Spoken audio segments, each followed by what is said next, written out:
नमस्कार दोस्तों, पीसीएस पाठशाला में आप सभी का स्वागत है। देखिए दोस्तों, 27 दिसंबर 2020 को संडे को बीपीएससी प्रीलिम्स एग्जाम हुआ और जो प्रश्न पत्र थे वह थोड़ा बहुत कठिन थे और बहुत सारे जो भी प्रतिभागी थे, जो भी इतने दूर उत्तरी बिहार के जो लोग थे उनको दक्षिणी बिहार भेज दिया और पूर्वी बिहार वाले लोगों को पश्चिमी बिहार भेज दिया। जो अदर स्टेट के लोग थे उन लोगों को भी बहुत दूर दूर तक यात्राएं करनी पड़ी।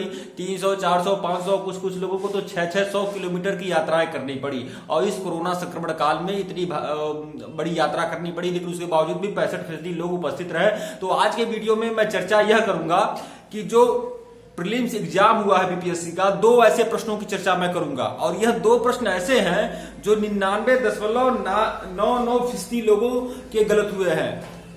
समझिए, दो ऐसे प्रश्नों की चर्चा मैं करूंगा। दो ऐसे प्रश्न है जो 99.99% लोगों के गलत हुए हैं। दो ऐसे प्रश्नों की चर्चा मैं करूंगा। एक प्रश्न आपका भारतीय इतिहास से था और एक आधुनिक इतिहास से था और हम जानना ये चाहते हैं कि आप लोगों ने भी वो गलत किया है।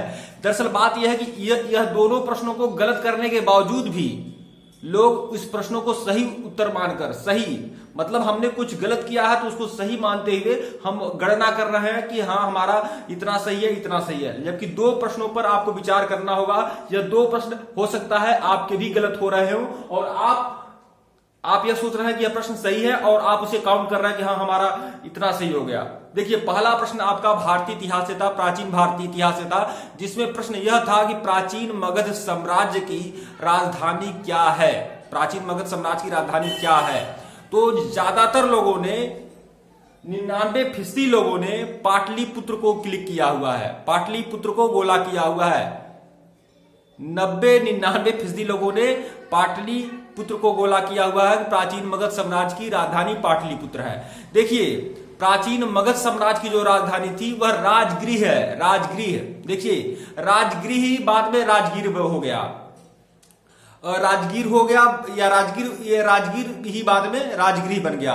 तो देखिए, जो राजगीर राजधानी है यह बिंबिसार के समय थी। हर्यंक वंश का जो प्रतापी शासक था बिंबिसार, उसने मगध साम्राज्य की राजधानी को बनाया था राजगीर। तो इसलिए राजगीर ऑप्शन में नहीं है, ना राजगीर ऑप्शन में था, ना राजगृह ऑप्शन में था। ऑप्शन में पाटलिपुत्र था और लोगों ने पाटलिपुत्र कर दिया, जबकि प्राचीन मगध साम्राज्य की राजधानी बताई जा रही है।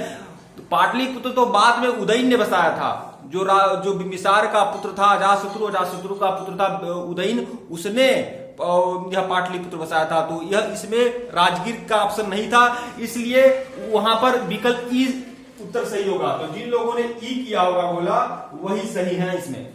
और एक प्रश्न आपका आधुनिक भारत के इतिहास से था, जिसमें यह था कि सरफरोशी की तमन्ना अब हमारे दिल में है। यह इनके रचयिता कौन है? तो उसमें भी राम प्रसाद बिस्मिल जी को लोगों ने उसमें कर दिया हुआ है, जबकि राम प्रसाद बिस्मिल नहीं है। यह बिस्मिल अजीमाबादी ऐसे करके उनका नाम है और वह एक शायर थे, उनकी यह रचना थी। अगर कहता कि सरफरोशी की तमन्ना अब हमारे दिल में है, यह नारा किसका था, यह प्रसिद्ध नारा किसका था, तब आप राम प्रसाद बिस्मिल को कर सकते थे। लेकिन रचयिता कहा है, एक शब्द उस पर गौर करिएगा, वह रचयिता। अब देखिए, अब यही बहुत बड़ी चीज है, उसके बावजूद भी आपके दिमाग की घंटी नहीं बजी और आपने राम प्रसाद बिस्मिल कर दिया है। रचयिता पूछ रहा था, तो वहां पर भी बिस्मिल अजीमाबादी नहीं थे, इसलिए वहां पर भी ई को ही गोला करना होगा। तो दो ऐसे प्रश्न हैं जो आपकी नजर में सही है जबकि वह सही नहीं है, उसमें विकल्प ई ही आपको गोला करना चाहिए था। और ऐसे प्रश्न बहुतायत मात्रा में लोगों के गलत हुए हैं। तो यह दो प्रश्न आपके गलत हुए हैं, सही हुए हैं, बताइएगा कमेंट बॉक्स में। और इसके पहले मैं आप लोगों को बता दिया हूं कि एक्सेप्टेड कट ऑफ जो है वह क्या जाने वाली है। देखिए, कट ऑफ बहुत सारे लोगों का, तो अभी मैं मानकर चल रहा हूं, बहुत सारे लोग मान रहे हैं कि 100 कट ऑफ चला जाएगा, 100 जाएगा, 102 जाएगा, 103 जाएगा। कैसी बात करते हैं भाई साहब आप लोग।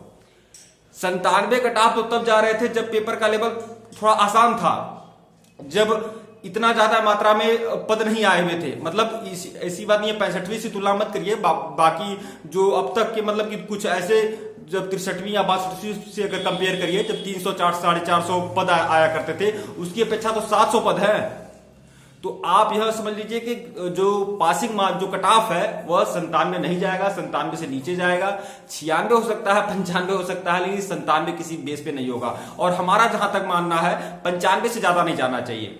हमने अपना एक वीडियो भी बनाया हुआ था जिसमें मैं बताया हूं कि अनारक्षित का जो कट ऑफ है यह 94-95 के करीब रहेगा। 93, 94, 95, 95 ज्यादा नहीं जाएगा, 95 अधिकतम है अनारक्षित का कट ऑफ। और बाकी जो ईबीसी है, ओबीसी है, एससी एसटी है, महिला वर्ग है और फिर ईडब्ल्यूएस है, ईडब्ल्यूएस में महिला पुरुष है, तो उन लोग का जो कट ऑफ है उस हिसाब से आप समझ सकते हैं कि 2-2 नंबर और कम करके देख सकते हैं।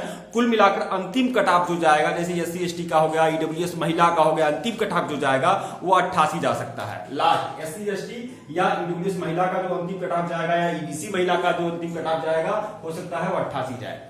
लेकिन और जो अधिकतम कट ऑफ जाएगा मतलब अनारक्षित पुरुष में वह आपका 94-95 जा सकता है। अनारक्षित महिला का जो कट ऑफ जाएगा वह 93 तक जा सकता है। तो यह हमारा विश्लेषण है, इसके पहले भी बताया हूं और अभी बता रहा हूं। वीडियो को लाइक और चैनल को सब्सक्राइब करिएगा। डिस्क्रिप्शन में लिंक है टेलीग्राम का, टेलीग्राम को बिल्कुल ज्वाइन करिएगा। और इस 2 प्रश्नों पर अपना विवेचना करिएगा, आप लोग अपनी प्रतिक्रिया दीजिएगा और टेलीग्राम को बिल्कुल ज्वाइन करिएगा। धन्यवाद दोस्तों। और अगर आपको यूपीएससी या स्टेट पीसीएस का कोई भी मटेरियल चाहिए तो आप टेलीग्राम पे संपर्क कर सकते हैं। टेलीग्राम का लिंक डिस्क्रिप्शन में दिया हुआ है। टेलीग्राम में आपको हमारा नंबर भी मिल जाएगा, व्हाट्सएप नंबर मिल जाएगा, जहां से आप व्यक्तिगत तौर पे संपर्क कर सकते हैं। धन्यवाद।